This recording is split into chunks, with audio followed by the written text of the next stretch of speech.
There's never been a family feud quite like the one between the Hatfields and the McCoys. Though the tale has grown to almost mythical status, it has its origin in fact. Rita Braver talks to some real McCoys and some real Hatfields, too, for our Sunday morning cover story. They were men who matched the mountains. They were Hatfields and McCoys.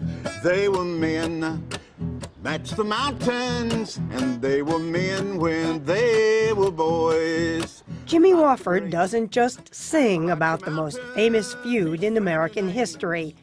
He's a descendant of one of the warring families. Middle name would be McCoy. My mother was a McCoy. But when he and his friend and neighbor, Linda Hatfield Van Meter, were growing up, the subject of the Hatfield-McCoy feud was too sensitive to discuss in these parts. Our families didn't talk about it. Didn't. My grandfather said, your hide is on the fence if you talk about it. You could get a busting in your rear.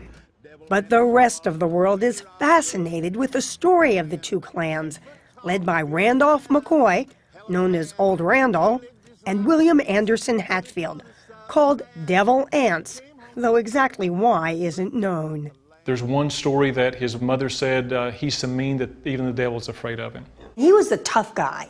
He was a tough guy, and he was a leader of men. What I sort of say is that Devil Ants was a man who took life by the horns, and Randall seems to be a guy that life took him by the horns. West Virginia University professor Bill Richardson says it all began here on the West Virginia-Kentucky border in the wake of the Civil War, where some had sided with the Union, others with the Confederacy. Huge amount of tension. You talk about brother against brother. That's exactly the kind of situation here, neighbor against neighbor. Randall McCoy's brother, Asa Harmon, was one who fought for the Union.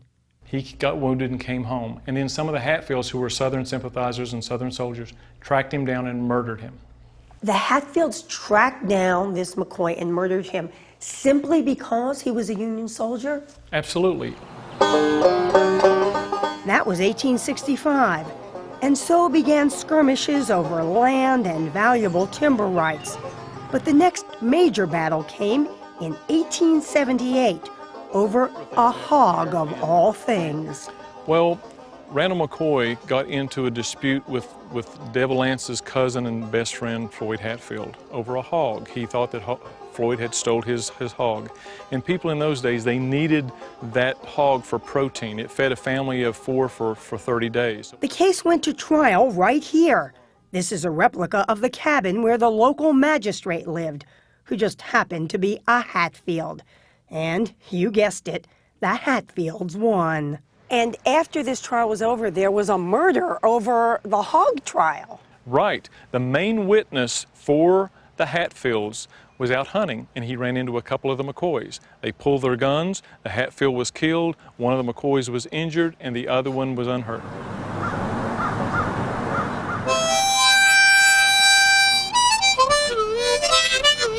With all this animosity, you wouldn't think that Devil Ants Hatfield's son Johnsy would fall for Randall McCoy's daughter, Rosanna. Or would you? Now this is the daughter of his father's greatest enemy. He spends one day with her, then takes her home and says, Dad, I want to marry this girl. So do they get married and live happily ever after? Well, that's not the way things happen in the feud. Devil Ants allows her to stay in the house, and she becomes pregnant. Johnsy still doesn't marry her, and so she leaves. But her father, Randall McCoy, won't let her back in his house.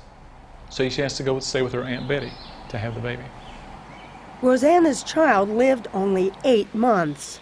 6 months after the baby dies, Johnsy marries Rosanna's first cousin, Nancy McCoy, who coincidentally is the daughter of the first person killed in the feud.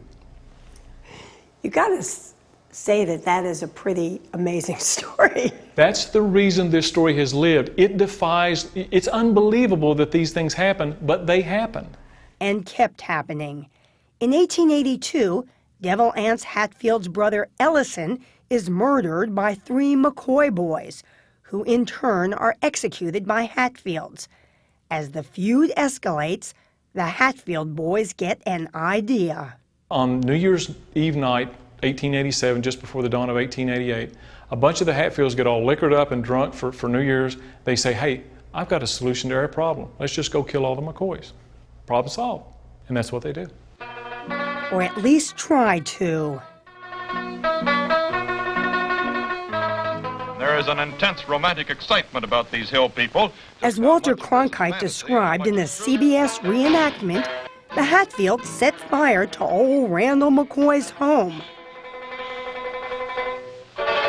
Kill it. 2 of his children are killed, though he gets away. The state of Kentucky hires a marshal known as Bad Frank Phillips to round up the Hatfields. He was tough, he was mean, he was ruthless. That's exactly what the McCoys wanted. And they come together at the culminating battle of the feud, a battle called the Battle of Great Pine Creek. The History Channel miniseries shows the fever pitch this battle reached. Yeah! Trying to get yourself killed? Fire, baby! I need help! Kill them all! It's a trap! It's a... Hey! Get back! Get everybody back to the horses! Yeah!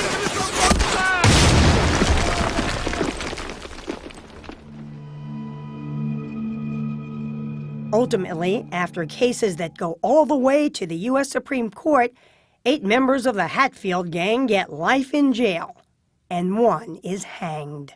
There needed to be blood for blood, and he was the sacrifice. Does that finally end the feud? It had gotten to the point where they were tired of it, and they decided no more. There were a few skirmishes after this, but basically that is the end of the feud. They were men who matched the mountains.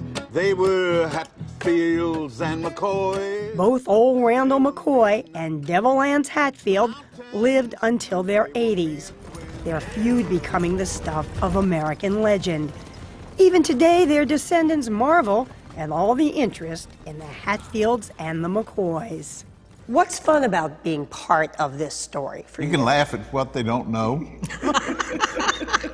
Can't you? Good one, Jimmy. Thank you. You can laugh at the lies. Can we laugh at what they do know? And what they do know. Okay. Hell of a man, he lived his life in peace. Why do you think people have been so fascinated by this story over the years? Well, you've got amazing characters doing unbelievable things on a Shakespearean scale. You've got a love story, you've got murders, you've got the Civil War. It just keeps on giving. They were men when they were boys.